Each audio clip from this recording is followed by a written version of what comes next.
Ok, vamos lá. Bom dia a todos. Tudo bem, Selminha? Bem, tenho vários amigos aqui já. É um prazer estar com vocês essa manhã. É um privilégio, né, estar na casa de Deus. A gente está em tão boas condições. E mais uma vez aqui agradeço o convite. É um prazer enorme estar com vocês. A gente tem alguma visita aqui? Você está visitando hoje a igreja aqui? Família está visitando? Legal. Sejam bem-vindos. São adventistas? De onde? Do Brasil. Do Espírito Santo. Tá bom, escorrega ali, quase está em Minas, né? Que aqui tem um monte de mineiro, viu? Então, estou sabendo que aqui tem um monte de mineiro. Legal. Qual a cidade lá? Linhares. Sejam bem-vindos, tá? Muito bom tê-los aqui. Legal. Bom, acho que sábado passado, quem esteve aqui, viu que o pastor falou sobre tempo, não foi isso? O pastor começou aí uma série falando sobre pontos sobre mordomia, né? Mordomia é uma palavra meio, né, distante e tal.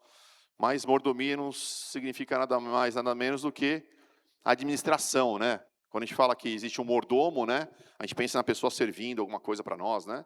Ou os granfinos aí ter um mordomo na sua casa, né? Alguém que o fazedor de tudo. E nada mais é do que um gestor, do que um administrador, né? E a Bíblia nos incentiva a nós sermos mordomos de Deus, né? Sermos bons administradores naquilo que Deus nos dá como bênçãos, né? E eu não sei se o pastor falou isso na passada, mas só recapitulando, como cristãos, Deus espera que nós sejamos bons administradores, pelo menos em 4 pontos da nossa vida. Se você nunca ouviu isso, vou falar de uma forma para você nunca mais esquecer. São os 4 T's. 4 T's? Então, o pastor falou do primeiro T semana passada, que é o tempo, né? Todo mundo tem de forma igual, né? Tempo. O segundo T é o tesouro. Todo mundo tem, né? Mais ou menos a graninha, né? Segundo T é tesouro, e nós vamos falar sobre isso hoje. O terceiro T é os nossos talentos. Você faz alguma coisa bem feita. Eu tenho meus dons, você tem os seus. Isso é dado por Deus. E Deus quer que a gente administre isso da forma correta. E o quarto T, alguém sabe não? Templo, que é o nosso corpo, né? Deus também dá para cada um de nós um templo, né? Nosso corpo, para a gente também fazer uma boa gestão sobre ele. E hoje nós vamos falar sobre o tesouro. Está lá na tela já. E nós vamos comentar um pouquinho sobre o tesouro. E interessante que todos esses pontos que Deus pede para que nós sejamos bons mordomos, infelizmente o inimigo quer fazer uma pegadinha com a gente, né? Para que a gente escorregue aí na casca de banana e não sejamos bons administradores daquilo que Deus nos dá. Mas quando a gente fala de grana, de dinheiro, parece que a pegadinha é maior, né? Parece que o inimigo sabe aonde cutucar aí no seu bolso, no meu bolso, e fazer que a gente caia numa pegadinha de não sermos bons mordomos, administradores de Deus. E por que isso? Vou dar um exemplo aqui, ó. Quantos de vocês que ganham dinheirinhos, que têm o seu labor, estão felizes com o salário que vocês têm? Levanta a mão. Está feliz com o salário que você ganha? Está tranquilaço? Está bem feliz? Felizaço assim, ó. Não precisa ter aumento. Aí não, né? Quantos gostariam de ganhar um pouquinho mais que vocês ganham? Quanto? Não, na boa. Todo mundo, né? Então essa é uma das pegadinhas aí do nosso inimigo. Quer ver? Vou dar um exemplo. Vamos ver na Bíblia isso? Eclesiastes. Abra aí Eclesiastes 5:10. Eclesiastes 5:10. O que a Bíblia fala sobre essa pergunta que eu fiz aqui para vocês? Eclesiastes 5:10. Abriu a Bíblia aí? Smartphone? Papelzinho? Eclesiastes 5:10. Nós teremos alguns versos essa manhã. Eu gostaria que você acompanhasse comigo aqui. Feche seus olhinhos. Vamos orar, pedir para que Deus abençoe esses próximos minutos e principalmente nos dê orientação divina para entender a voz dele. Oremos. Senhor nosso Deus, abrimos a sua palavra nesse momento, iremos ver alguns versos, mas queremos ouvir a tua voz, Senhor. Que a sua vontade seja feita nesse momento, que a gente possa entender conforme o teu querer e não o nosso. Tire qualquer interesse humano nesse momento e faça com que o teu Santo Espírito preencha nossa mente. Pedimos isso em nome de Jesus, amém. Olha só, capítulo 5 de Eclesiastes, versículo 10. Diz o seguinte: quem ama o dinheiro jamais terá o suficiente. Quem ama as riquezas jamais ficará satisfeito com os seus rendimentos. Olha essa pegadinha. Eu não estou falando que você e eu, que queremos ganhar um pouquinho mais, amamos o dinheiro. Mas tem uma pegadinha o seguinte: se você acha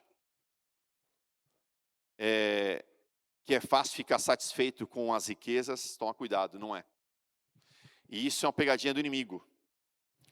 Porque o inimigo sempre vai na grana, e o nosso eu, a gente sempre vai querer um pouquinho mais, né? Você pergunta para um empresário que fatura milhões na sua empresa e fala assim: e aí, o ano que vem, você quer faturar mais ou menos? Ele nunca vai falar assim: quero faturar menos. Quero faturar um pouquinho mais. As pesquisas dizem que, na média, as pessoas querem ganhar no mínimo 20% a mais do que ganham. É uma necessidade do ser humano ganhar mais. Só que, se a gente deixar nos levar por essa necessidade de dinheiro que o mundo vive, né? Comprar uma roupa, ter um sonho de adquirir alguma coisa, a gente precisa de dinheiro. A gente sempre vai cair na pegadinha de querer mais, de querer mais, de querer mais. E isso nunca vai acabar. E quando essa pegadinha entra num ciclo vicioso na nossa vida, vem o problema que é a raiz de todos os males, que a Bíblia fala também. A gente não vai abrir a Bíblia agora nesse verso, mas que a raiz de todos os males, a Bíblia fala, é o amor ao dinheiro. Mas não fala que é o dinheiro. Fala que é o nosso amor, essa vontade de querer mais, querer mais, querer mais. E focar tudo que gira a nossa vida e no centro as nossas posses. O que eu ganho, o que eu posso comprar. Qual é o nosso próximo tesouro. Isso pode ser um problema para várias pessoas. E a Bíblia tem vários versos que falam sobre riqueza. A outra vez que eu preguei aqui, eu comecei o sermão falando que a Bíblia tem 500 a 600 versos falando sobre oração, 600 a 700 falando sobre amor, mas quando a gente olha sobre riqueza, a Bíblia tem mais de 2.000 versos. Das parábolas de Jesus, que foram 38, 16 ou 17 ali, falam sobre posses, riquezas. Então assim, Deus tem uma preocupação muito grande conosco quando a gente fala sobre riqueza, dinheiro, administração disso, das bênçãos que Ele nos dá. E é sobre isso que nós vamos falar hoje. Mas, para ter um texto base, nós vamos ler uma história muito conhecida. Então eu peço que vocês abram a Bíblia em Gênesis 22. Gênesis 22 é uma história super conhecida. Mas a gente pode tirar várias lições aqui nesta manhã sobre como sermos bons administradores de Deus. Eu vou ler alguns versos aqui e você acompanha aí no começo de Gênesis 22, tá bom? É uma história super conhecida. Diz o seguinte: passado algum tempo, Deus pôs Abraão à prova, dizendo-lhe: Abraão. Ele respondeu: eis-me aqui, Senhor. Então disse Deus: toma seu filho, seu único filho, Isaque, a quem você ama, e vá para a região de Moriá. Sacrifique-o ali como holocausto, num dos montes que indicarei. Na manhã seguinte, Abraão levantou-se, preparou seu jumento, levou consigo 2 de seus servos e Isaque, seu filho. Depois de cortar a lenha para o holocausto, partiu em direção ao lugar que Deus lhe havia indicado. No terceiro dia de viagem, Abraão olhou e viu o lugar ao longe. Disse aos seus servos: fiquem aqui com seu jumento, enquanto eu e o rapaz vamos até lá. Depois de adorar, voltaremos. Abraão pegou a lenha para o holocausto e colocou nos ombros de seu filho Isaque. Ele mesmo levou as brasas para o fogo e a faca. E caminhando os dois juntos, Isaque disse para o pai: meu pai. Sim, meu filho, Abraão respondeu. Nós temos a brasa, temos o fogo, temos a lenha, mas onde está o cordeiro para o holocausto? Respondeu Abraão: Deus mesmo há de prover o cordeiro para o holocausto, meu filho. E os dois continuaram a caminhar juntos. Quando chegaram ao lugar que Deus havia indicado, Abraão construiu um altar. Vai imaginando a cena. Sobre ele, o altar, arrumou a lenha, amarrou seu filho Isaque e o colocou sobre o altar, em cima da lenha. Então estendeu a mão e pegou a faca para sacrificar seu filho. Mas o anjo do Senhor chamou a atenção lá do céu, dizendo: Abraão, Abraão. E Abraão respondeu: Eis-me aqui. Não toque no rapaz, não lhe faça nada. Agora sei que você teme a Deus, porque não me negou seu filho, seu único filho. Abraão ergueu os olhos e viu um carneiro preso pelos chifres num arbusto. Foi lá pegá-lo e o sacrificou como holocausto em lugar de seu filho. Abraão deu àquele lugar o nome de Senhor proverá. Essa história é conhecida, né? Mas vamos dar um contexto a essa história. O que Isaac representava para Abraão? Irmão, sabe quanto tempo que Abraão esperava por Isaac, no mínimo? Chuta aí. Vamos ver que é bom de Bíblia. Quantos anos Abraão esperava por Isaac, no mínimo? Esperava a promessa de Isaac nascer. Sabe não? Hã? Quase. Mais. Quantos anos? 25 anos. 75 anos, Abraão recebeu um chamado e Deus falou o seguinte: Abraão, sai da onde você está e agora eu vou te fazer uma grande nação. Você vai ter uma descendência. 75 anos. E Abraão esperou essa descendência 1 ano, 2 anos. Cadê a descendência, Senhor? Cadê as estrelinhas lá no céu, né? Que vai ser a quantidade de filhos que eu vou ter. Deus falou isso para Abraão. Imagina Deus fazer uma promessa para você. Passa 1 ano, passa 2 anos, passa 3 anos. Quando passou 11 anos, Abraão falou assim. Abraão não, né? Sara falou o seguinte: dá para dar um jeito aqui. E daí teve todo aquele enrosco lá de fazer um filho com a serva. Está na Bíblia essa história aí, né? 11 anos. Não era o filho da promessa. Era o filho do jeitinho. O jeitinho humano. Querendo fazer o seu plano na frente do plano de Deus. Mas passaram-se 25 anos. E Sara ficou grávida. Abraão, agora com 100 anos, virou pai. Milagre. Agora é o filho da promessa. Agora é a bênção. E Deus pede para Abraão fazer essa presepada aqui. Fazer um holocausto com o próprio filho. Imagina 25 anos esperando aquela bênção. E agora ela chegou. E agora você tem aquele filho querido, adolescente, que você ama tanto. E Deus pede para, vai lá e faz um sacrifício. O que isso tem a ver com nossas posses, nosso dinheiro? O que Deus pode pedir para você hoje? Para Abraão, Deus não podia ter pedido dinheiro para Abraão? Sim ou não? Abraão era homem de posses? Sim. O dinheiro era um problema para Abraão ou não? Aparentemente não. Isaac poderia estar sendo um problema para Abraão? Sim. Aquela bênção que Deus tinha dado, né? Que Deus deu para Abraão, para Sara, 25 anos depois da promessa, agora poderia ser um problema. E agora vem uma pergunta. Se Deus pedisse hoje aquilo que representa a sua maior segurança, você entregaria?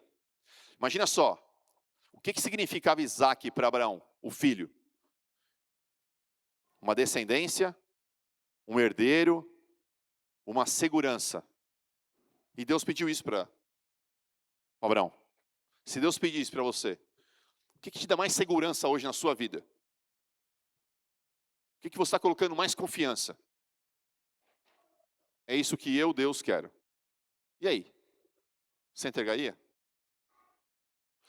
Se a tua grana se as tuas posses, se os seus sonhos materiais é o que está te dando segurança,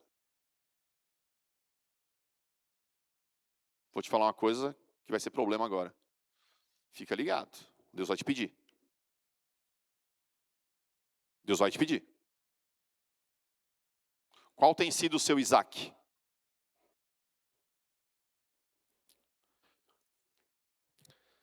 Será que o seu Isaac é a tua posição na empresa, a tua carreira? É o carro novo que você comprou? É a casa? Algum tesouro da sua vida está sendo o seu Isaac? Está sendo sua fonte de segurança, de conforto? Aquilo que você está colocando na frente de Deus? Tudo que você não quer abrir mão, pode ser o que Deus quer receber. Pesado isso aí. Tem alguma coisa que você não quer abrir mão? Vixe, Deus vai querer. Sabe por quê? Porque Ele te ama. E Ele sabe que o lugar da prioridade da sua vida tem que ser Ele, não qualquer coisa. Deus está interessado nisso? No teu dinheiro? Na tua casa? Nas tuas posses?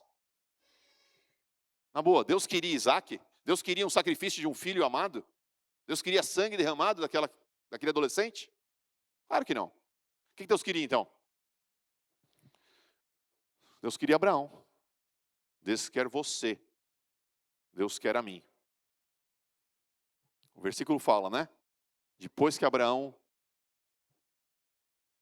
colocou o seu filho, Deus falou o quê? Agora eu sei que você teme a Deus.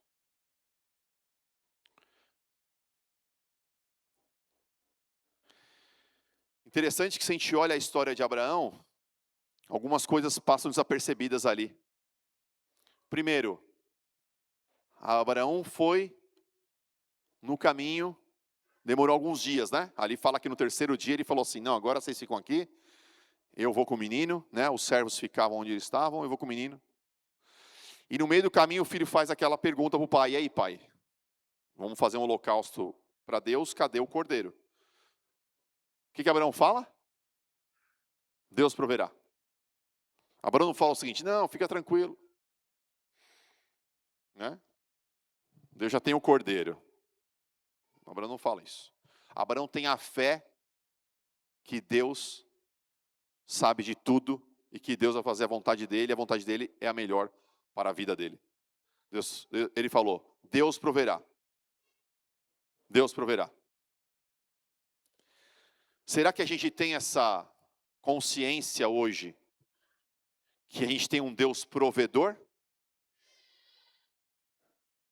O Deus para você está sendo um Deus que provê tudo? Ou Ele é um Deus bombeiro, que você chama na emergência? Você vê que mesmo antes de saber, de ver o milagre, Abraão já tinha consciência, Deus proverá. Depois, quando acontece o milagre, Deus provê um cordeiro, como que Abraão chama aquele local? O Senhor proverá. Abra sua Bíblia em Hebreus. Vamos ver um verso bem interessante. Hebreus 11, 17 a 19. Hebreus 11, 17 a 19.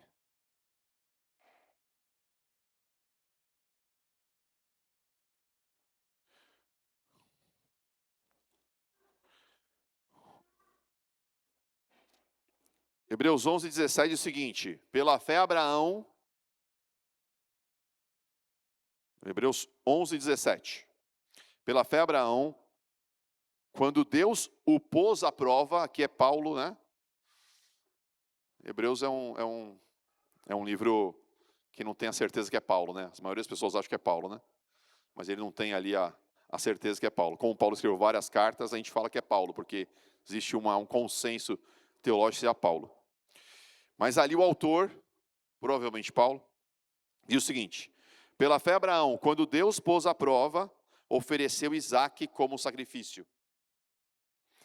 Aquele que havia recebido as promessas estava a ponto a sacrificar seu único filho, embora Deus lhe tivesse dito, por meio de Isaque, a sua descendência será considerada. Abraão levou em conta que Deus poderia ressuscitar os mortos e figuradamente recebeu Isaque de volta dentre os mortos. Olha a fé do homem. Ele falou assim, Deus vai dar um jeito. Se Deus quer que eu mate meu filho, ele falou que a partir desse filho vai dar uma descendência para mim, se Deus quiser, ele ressuscita. Isso aqui não tem. É um clicar, é um piscar de olhos para Deus. Deus é o quê? O meu provedor. Deus está sendo provedor para você? Deus é o provedor só quando tudo vai bem? Ou Deus é o provedor também quando Ele pede aquilo que você está confiando mais do que o próprio Deus? Aquilo que está te dando mais segurança?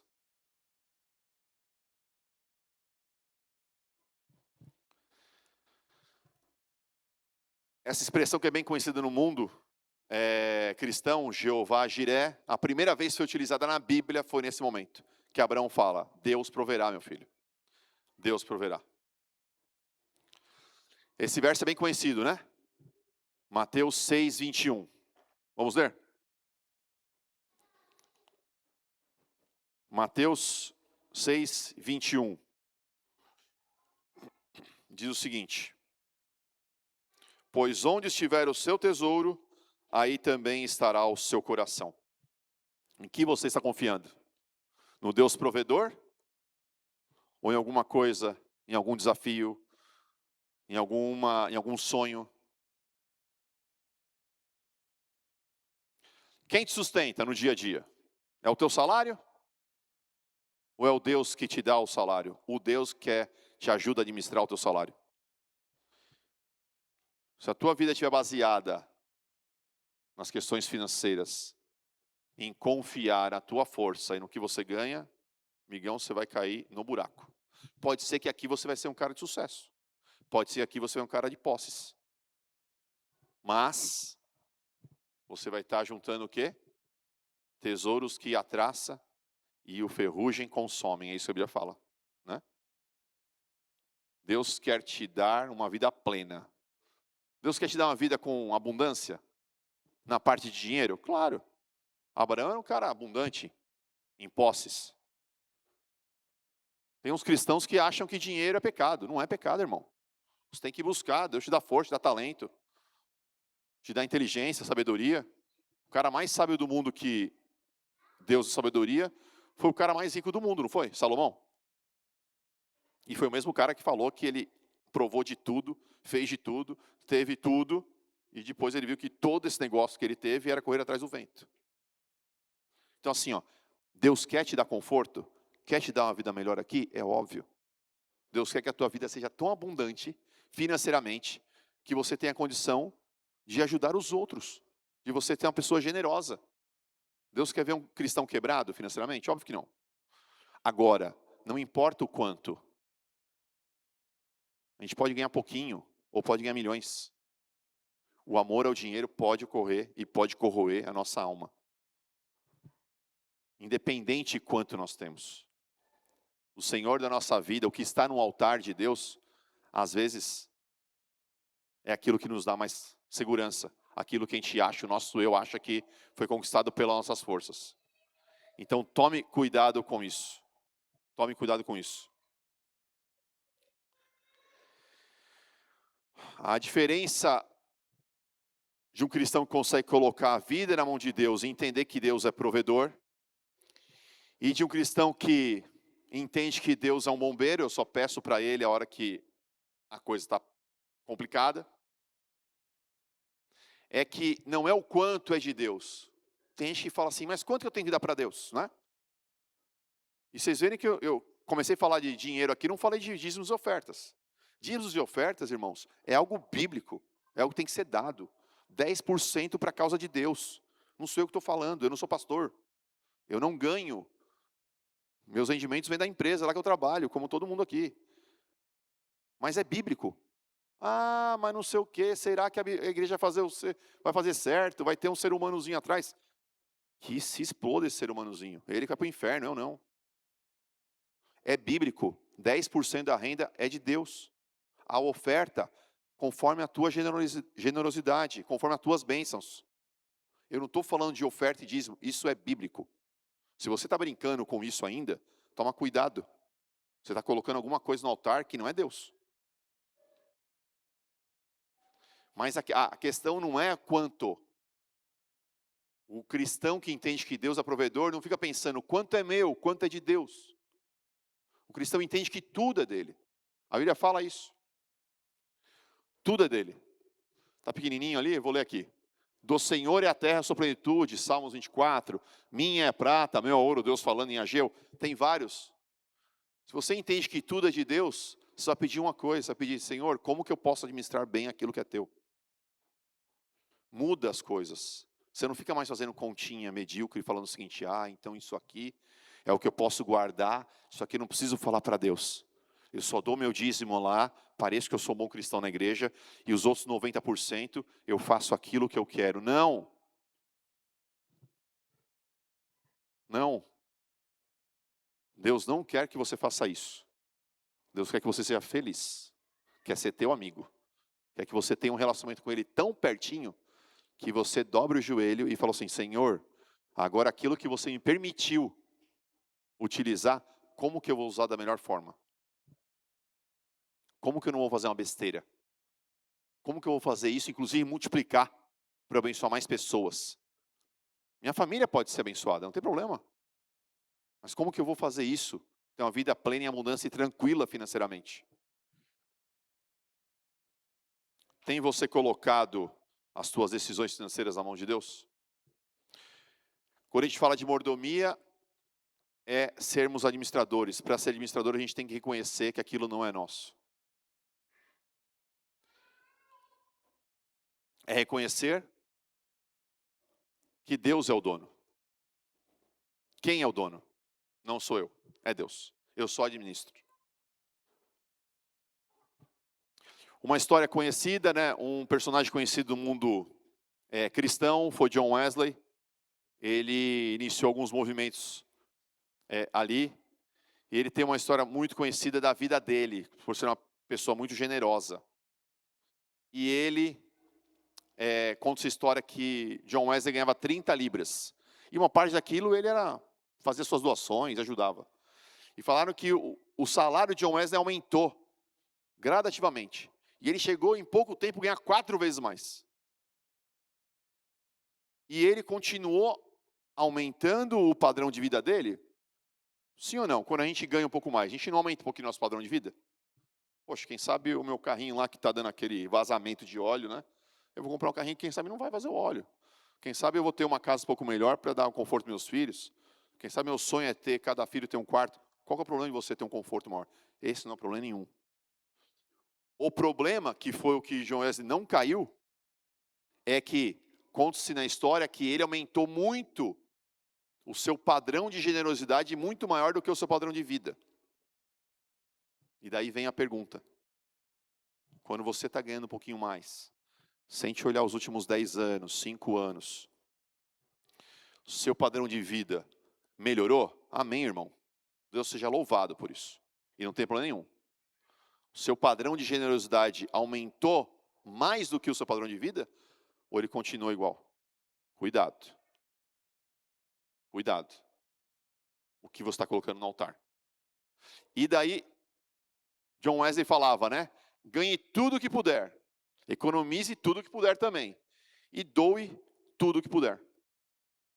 Estamos aumentando o nosso padrão de generosidade conforme as bênçãos que Deus está nos dando? Conforme o padrão de vida que a gente está melhorando?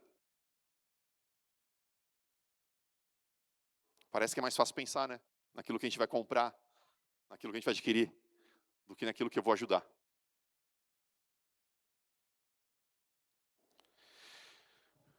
Irmãos, no final do dia, qual que é o problema?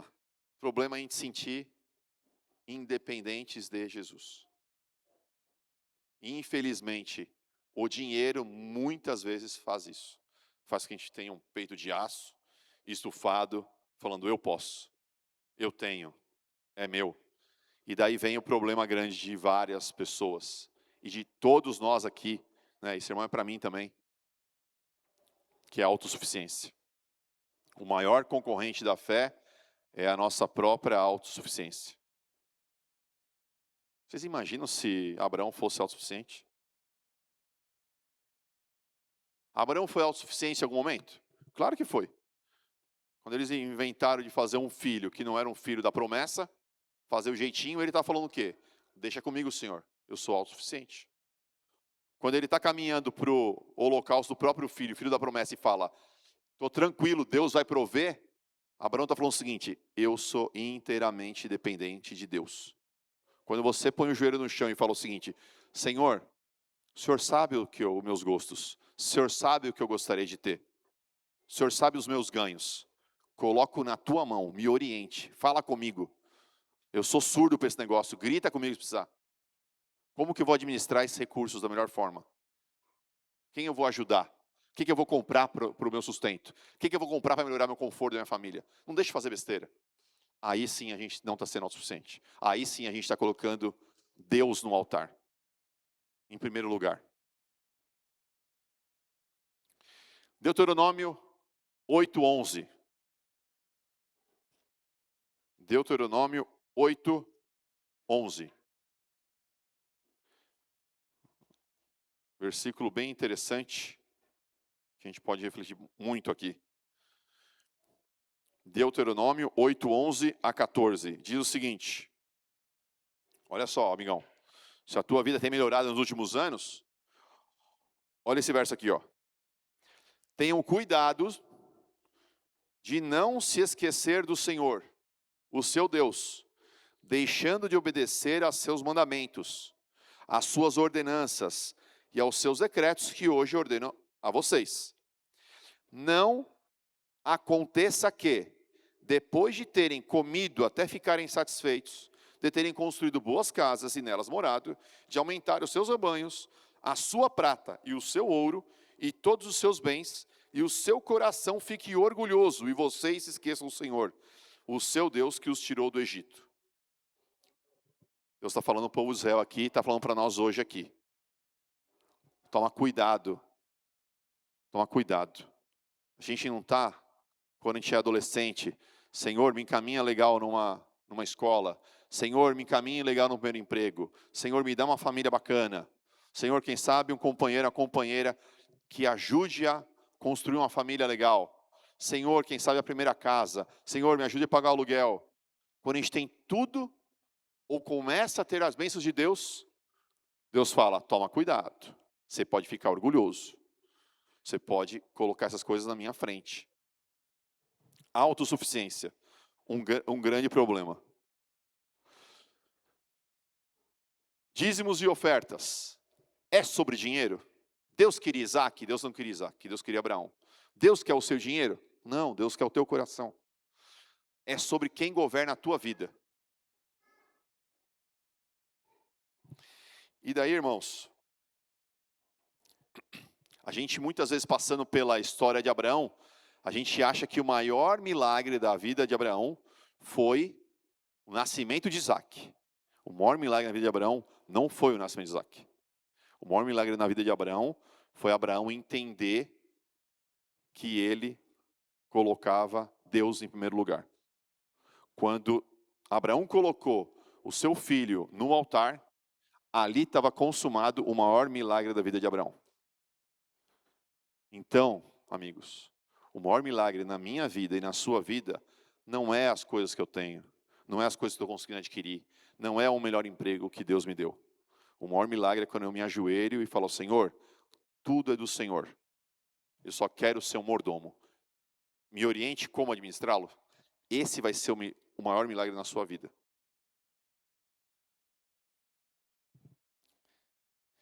Eu gostaria agora de fazer 4 perguntinhas para nós, né? Para mim também.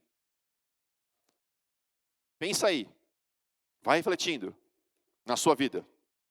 Primeiro, se Deus diminuir hoje a sua renda, deu uma crise, o patrão chegou e falou assim, amigão, você vai receber metade. Deus vai continuar sendo o seu provedor? De verdade? Vai praguejar, irmão? Triste a gente vai ficar, né? A gente tem sentimento. Mas Deus vai diminuir o Deus provedor da sua vida? Segundo, todas as vezes que você vai tomar uma decisão financeira, você consulta mais planilhas ou você coloca o dinheiro no chão?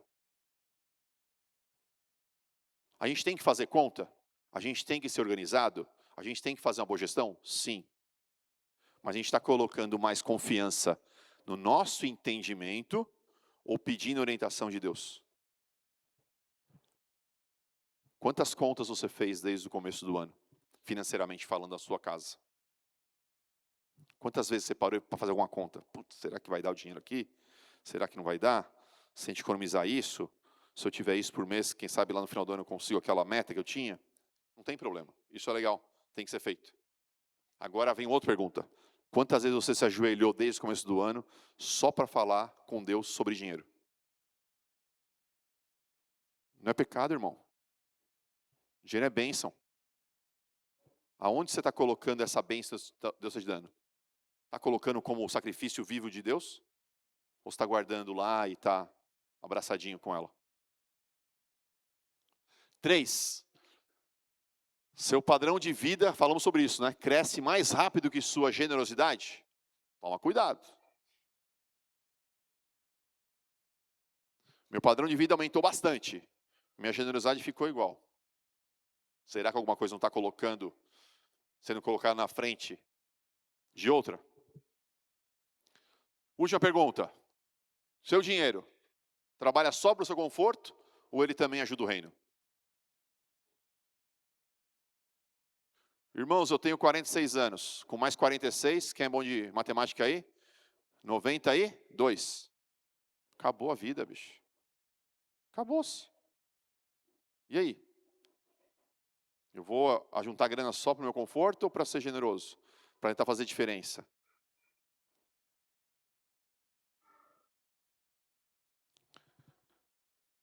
Mais uma vez, Deus quer que seus filhos sejam abundantes em tudo, né? Eu vim para dar vida e vim em abundância, também na parte financeira. Mas estamos pensando só nisso? Só no nosso conforto? Ou estamos também ajudando o reino com as bênçãos que Deus nos dá? Pensemos.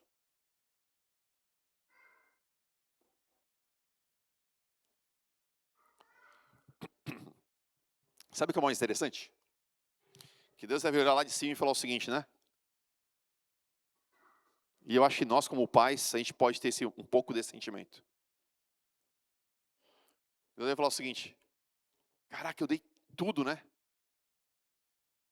E o povo vem com migalhinha para cima de mim. Quando eu falo migalhinha, não é de grana. É migalhinha de prioridade, entende?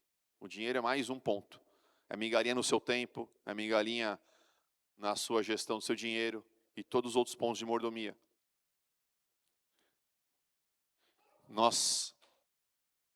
No Monte Moriá, nós tivemos o grande milagre da vida de Abraão, né? Deus providenciou um cordeiro.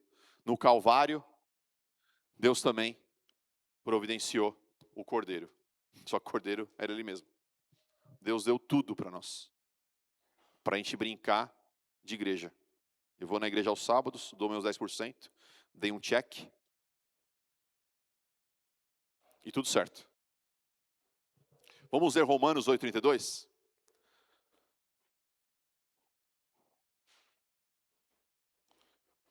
Romanos 8:32.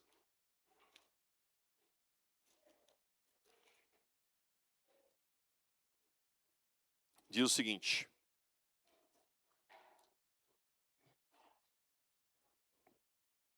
Romanos 8:32. Aquele, e o aquele está com A maiúsculo, então falando de Deus, aquele que não poupou o seu próprio filho, mas entregou por nós, por todos nós, como não nos dará com ele e de graça todas as coisas? Se Deus veio e morreu por nós, você acha, irmão, que ele não vai te dar tudo? Você acha que ele não vai ser seu Deus provedor dia a dia? Vai, irmão. Agora a gente precisa fazer a nossa parte, que é joelho dobrado, comunhão individual e colocar tudo aos pés de Cristo. Inclusive o nosso recurso, inclusive o nosso tesouro. Se você não está fazendo isso, faça, experimente, que vai ser uma delícia. As coisas vão acontecer de uma forma extraordinária. Pô, vai vir mais bênção de grana para mim? É isso que você está falando? Não sei, pode ser que sim. Eu sei uma coisa, você vai ser mais feliz. Você prefere ser infeliz com dinheiro e cair nos problemas, longe de Cristo? Ou ser feliz com Jesus e às vezes tendo menos? Ou não, você pode ser feliz com Jesus e tendo mais. Mas entende, não é uma questão de valor, é uma questão de dependência, é uma questão de andar junto com Deus. E entender que o melhor plano está sendo feito. Ponto. Como que vai ser? Eu não sei, não estou nem aí para saber. Porque o melhor plano está sendo feito. E é com Deus.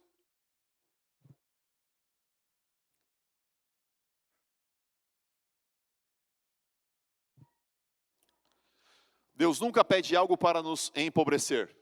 Ele pede aquilo que compete com o lugar que só Ele deve ocupar. Deus quer o seu coração, não quer seu dinheiro. Mas se o seu dinheiro está sendo um problema na sua vida, Deus vai querer seu dinheiro. Porque Ele quer ver você feliz. Ele quer ter um relacionamento próximo com você. Ele quer ser teu amigo. E o instrumento que Deus tem para nos ajudar a entender essa dependência com Ele é justamente dízimos e ofertas. Simples assim. Simples assim. Meu irmão, se você não é dizimista, se você não é ofertante, a chance de você cair nessa pegadinha aqui é absurdamente grande. Pegadinha de você achar que você é o suficiente. Então, faz um pacto com Deus, irmão. Joelho no chão. E Deus vai te abençoar. Deus vai continuar sendo o Deus que Ele é. O Deus provedor. Agora, eu tenho certeza absoluta. Se vai ser com mais ou com menos, eu não sei. Mas que Deus vai te livrar de um monte de enrascada, financeiramente falando, vai. Que Deus vai te dar mais luz, mais sabedoria para tomar decisões, vai. Que você vai ser mais feliz, mais tranquilo, você vai ser.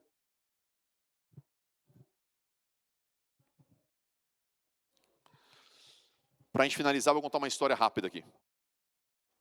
Bem interessante essa história. História de um americano chamado Jim Elliot. O Jim Elliot é o rapaz daquela foto da esquerda, tá vendo? Da esquerda aqui. Ele é um rapaz que nasceu em Portland, estado de Oregon, em 1927, há muito tempo atrás. Né? Tá fazendo quase 100 anos. E esse camarada nasceu num lar cristão.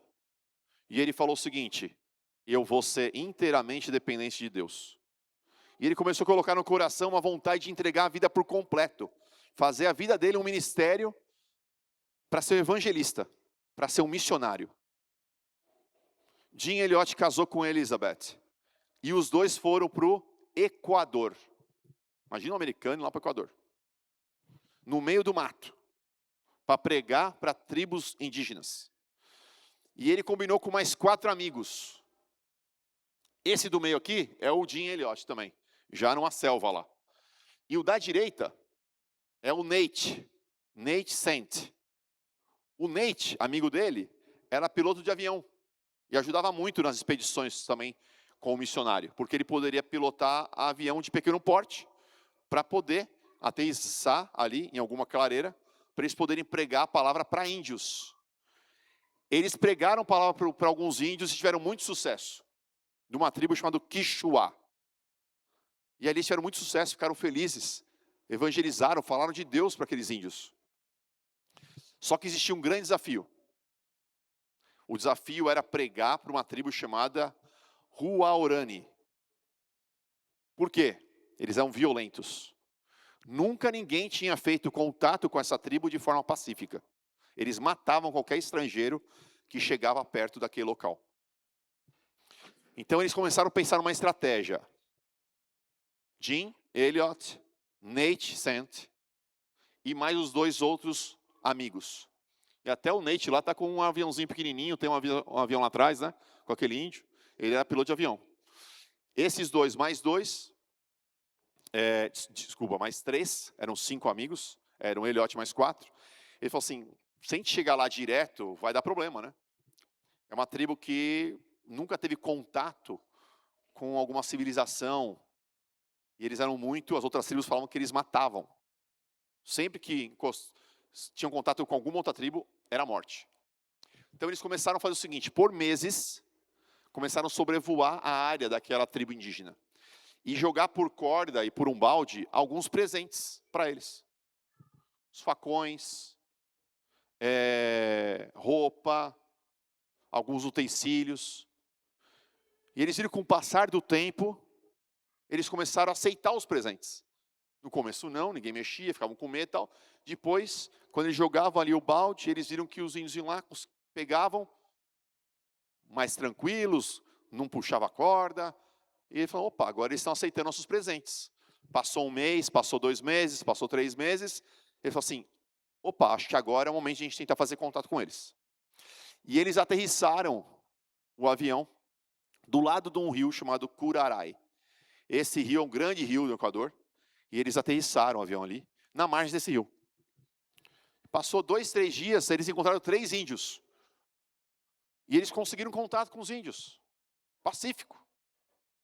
E nada de mal aconteceu com eles. Eles reportaram, né, por rádio, falando assim, olha, conseguimos contato, acho que a gente vai conseguir fazer nosso trabalho missionário aqui, continue orando por nós. Falaram para as esposas, para os parentes. E em janeiro de 1956, vários índios foram ao encontro deles. E infelizmente esses índios mataram todos, com lanças. E a história parece que acabou aqui, super triste, né? O interessante dessa história começa agora. Eles foram exterminados por aquela tribo. Só que a família deles, que tinham também um viés todo missionário, estavam com eles no Equador, começaram a pensar, temos que evangelizar aqueles índios. E depois de 2 anos, a Elizabeth, esposa do Jim, mais a irmã do Nate, chamava Rachel, eles foram tentar fazer contato. E elas conseguiram fazer contato. E elas conseguiram em pouco tempo aprender a língua deles. E elas conseguiram falar de Jesus para eles. E elas conseguiram batizar toda aquela tribo. E a história conta, uma história real, que o filho do Nate, o piloto, ele começou a morar lá porque algumas famílias, as famílias deles começaram a morar com aquela tribo. E o filho dele também. E um dos indígenas, chamado Mikai, ele adorou, depois da conversão, ser um grande pregador. Ele queria pregar para outras tribos, ele queria falar de Jesus. Ele entendeu o que era a Bíblia, ele entendeu o que era o sacrifício de Cristo na vida dele. E ele começou a ser pregador. E o filho do Nate, com 14 anos, foi batizado por Mikai. E Mikai era um dos homens que mataram o pai dele. Então, olha como o sacrifício de Jesus pode transformar vidas. Por que eu trouxe essa história aqui? Porque num dos diários de Jim, não quando ele estava lá fazendo a sua missão, mas quando ele era adolescente e tomou a decisão de entregar a sua vida inteira para a missão, para Cristo, ele escreveu o seguinte, que acho que serve muito para nós hoje.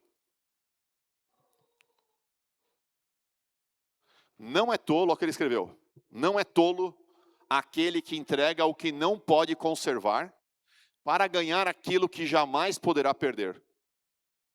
Não é tolo aquele que entrega o que não pode conservar para ganhar aquilo que jamais poderá perder. Amigos, se a gente entender que a gente não quer, ou só quer, não quer entregar aquilo que a gente não pode conservar para sempre, a gente vai perder aquilo que a gente não pode perder, que é o céu. Se você em algum momento, ganhando muito ou ganhando pouco, está colocando mais a sua confiança na sua riqueza, no teu salário, nas bênçãos que Deus está te dando, do que no próprio Deus, você está perdendo aquilo que você não pode perder.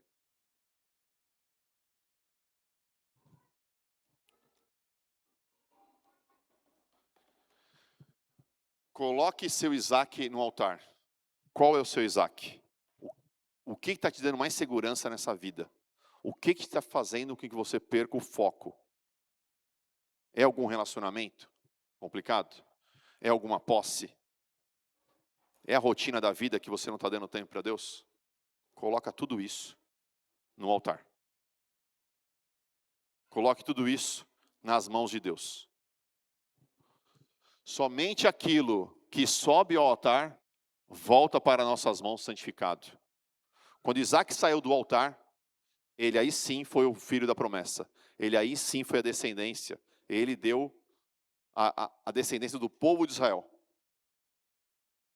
Aquela promessa que demorou 25 anos para o filho nascer. Aquilo que você colocar no altar para Deus vai voltar santificado. E Deus vai fazer maravilhas com a tua vida e com essa bênção. Seja dinheiro, seja qualquer outra coisa, amigo. Seja o teu talento, seu tempo, seja o seu templo, você mesmo.